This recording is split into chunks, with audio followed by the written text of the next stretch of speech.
On today's show, we have Keihan Zhou, the co-founder of Terrascope, the world's first AI rural real estate agent. Welcome to the show. Thanks so much, Zain. It's a pleasure to be here. So, how did you get started? We'd love to learn more about your story and your focus on rural. Yeah, of course. So it's funny because I always been a city boy, but always with a rural dream as well. So last year, both me and my co-founder, unbeknown to each other, were looking for rural properties online. I was searching in Canada. I ended up flying to Saskatchewan to visit a farm, and it was a really interesting experience. And my co-founder was looking in Montana, US. So we both face the same pain point, which is finding rural properties online is such a difficult task. Using the current tools, it's just not very efficient. You ended up seeing, first of all, tons of redundant listings that don't really fit your criteria, and then you have to manually sort them through. So it ended up just spending hours, and eventually I gave up online. I called up a real estate agent, and then he was able to introduce me to the right properties.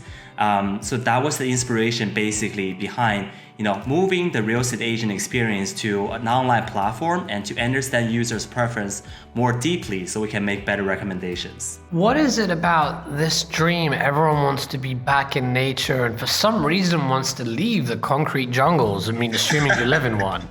Often it's the rural boy dreaming about, going to the big city, and we're seeing a reversal here. I felt that need, by the way, even prior to COVID. So I don't necessarily think it's a COVID thing. I think COVID's helping. I think deep down inside we all have this desire. But what's your thoughts? Talk to us about this rural versus urban mentality.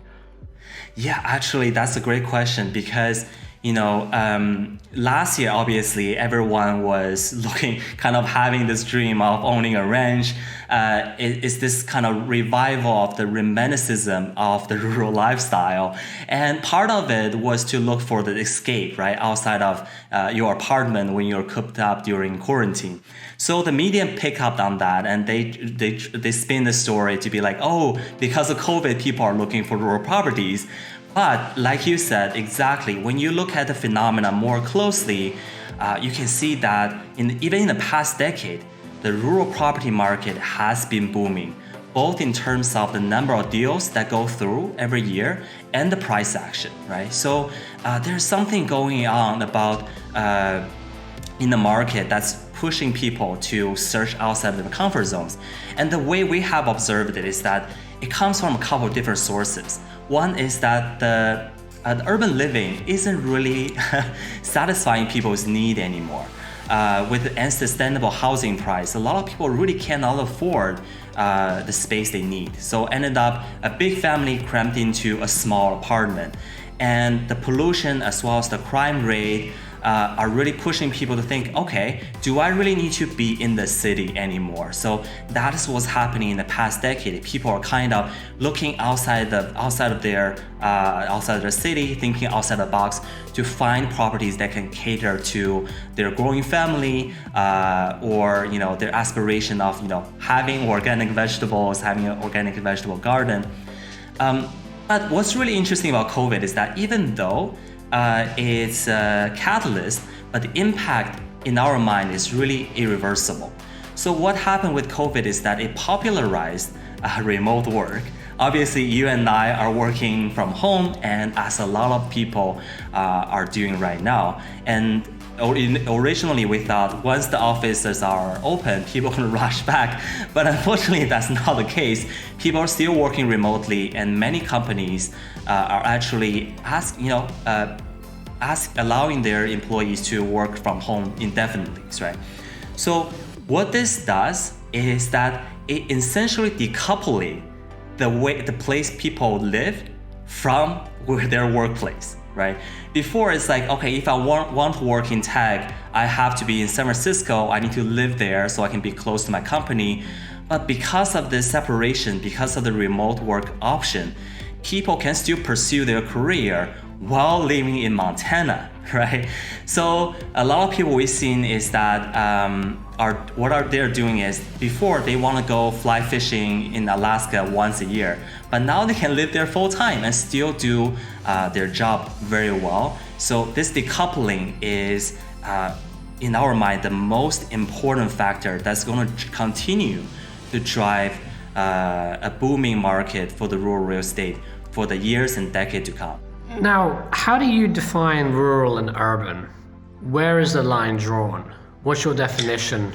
That's a great question as well, because there are a lot of blurred lines. But the way we define rural properties is anything that has a large piece of land, right? It can be, it's really quite diverse and all-encompassing. It can be a ranch, a hobby farm, a vacant lot. It can be a lake house, a cabin. So we really have a huge wide array of properties in our database. But that is the true definition is anything that with a substantial amount of land to build on and to live on.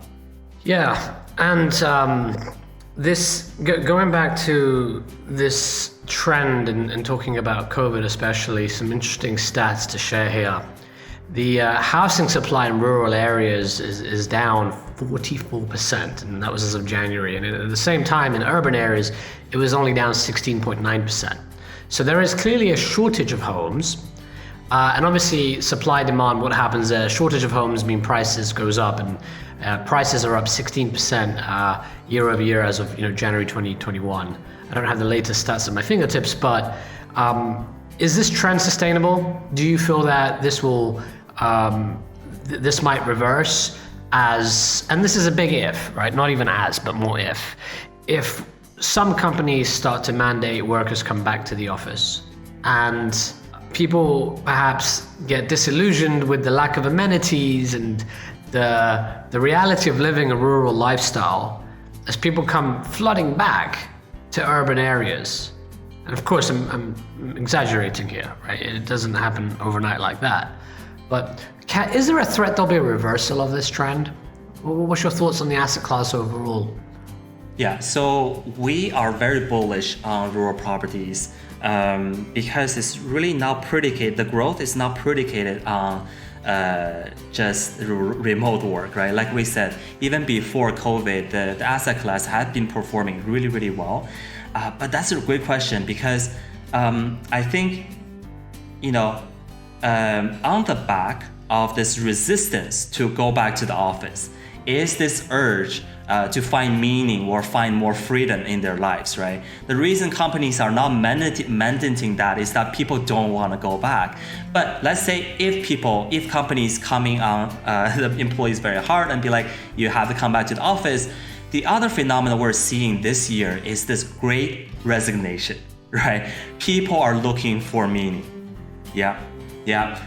People are looking for meaning, people are looking for freedom, and this is the same driver that's motivating people to search for rural properties. These people are starting to become a freelancer, they're starting their own companies, and they want to do it in an environment that's beautiful, that's healthy, and that's more friendly than the what they're used to.